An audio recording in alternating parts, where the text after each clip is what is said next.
कहते हैं और हमने खुद देखा है कि संत अपने जीवन की मशाल बनाकर लोगों के जीवन से अंधेरा हटा के उजाला भर देते हैं। वे पूरा जीवन लोगों के लिए समर्पित कर देते हैं। संत की लीला को कोई जान ही नहीं सकता।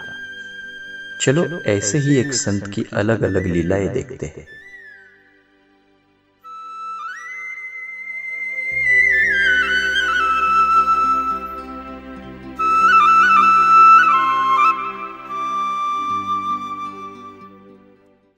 पूज्यपाद स्वामी श्री लीलाशाह जी महाराज का जीवन पहले से ही लोगों के दुख निवारण, ज्ञान प्रसारण और योग में गया है।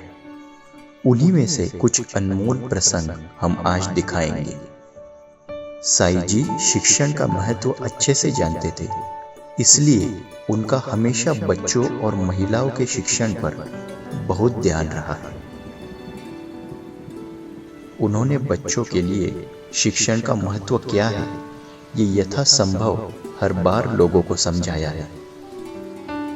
उसे आचरण में लाकर लोगों के सामने कर्म करने का एक उच्चतम मार्ग प्रस्तुत किया है। साईं जी खुद गठरी में किताबें बांधकर उसे अपने सिर पर रखकर गांव-गांव जाते थे। दूर दूर के पहाड़ों पर पैदल जाकर जहां पर शिक्षण और ज्ञान का महत्व नहीं पता, वहां जाकर वे बच्चों को और महिलाओं को गठरी में से पुस्तक निकालकर शिक्षण का महत्व समझाते थे और गांव के लोगों को ज्ञान, योग का मार्ग बताते थे। उनकी ये सेवा किसी भी परिस्थिति में कभी रुकी नहीं, चाहे वो फिर घनी बारिश हो, रास्ते पानी और कीचड़ से क्यों न भरे हो, या फिर बीच में पहाड़ ही क्यों न हो।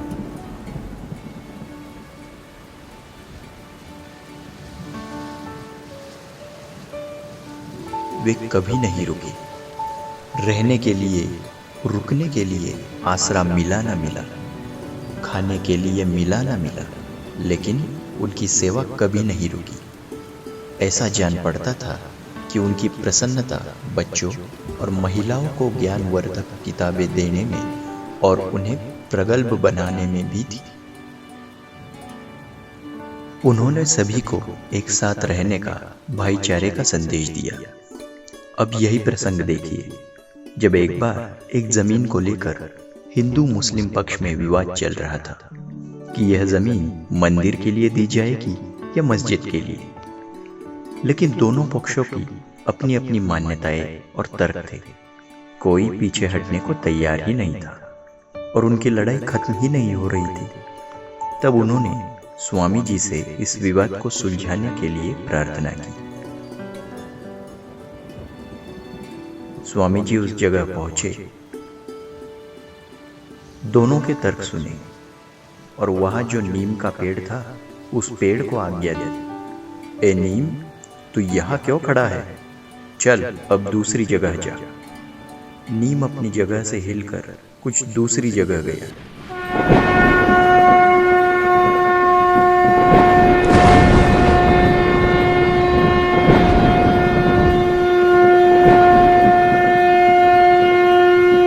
यह देख के दोनों आश्चर्यचकित हो गए और उनका विवाद खत्म हो गया। दोनों पक्षों ने यह मान लिया कि स्वामी जी किसी एक पक्ष के लिए नहीं है और तब से हिंदुओं के साथ मुस्लिम पक्ष भी स्वामी जी को मानने लग गया और उनका नाम लीलाराम से लीलाशाह प्रसिद्ध हो गया। स्वामी जी के जीवन के आचरण से हमें नियम निष्ठा का महत्व पता चलता है। उन्होंने कैसे भी परिस्थिति हो, कितनी भी बड़ी से बड़ी विपत्ति सामने हो, फिर भी अपना नियम कभी नहीं छोड़ा। उसी का उदाहरण मिला इस प्रसंग से। एक दिन बहुत तेज बरसात के कारण कोई भी सत्संग में नहीं आ पाया। तब एक शिष्य वह था जो चिंतित हो गया कि आज लोग नहीं आए तो स्वामी जी का नियम कैसे पूरा होगा, वे सत्संग कैसे करेंगे, क्योंकि उनके सत्संग में गांव के लोग, बच्चे और अन्य भक्तगण भी आते थे। लेकिन फिर भी स्वामी जी ने उस बारिश में भी अपने सत्संग प्रवचन के नियम को निभाया और उस एक शिष्य को उन्होंने सत्संग सुनाया। इससे उन्होंने हमें नियम के प्रति निष्ठ होने का बहुत ही अद्भुत उदाहरण पेश किया है। सब धरती कागज करो, लिखनी सब बन राय, साथ समुद्र के मसी करो, गुरु गुण लिखा न जाए। परम पूज्य स्वामी लीलाशाह जी महाराज जी के जीवन चरित्र से हम शिक्षा ग्रहण करें और अपना जीवन उन्नत करें।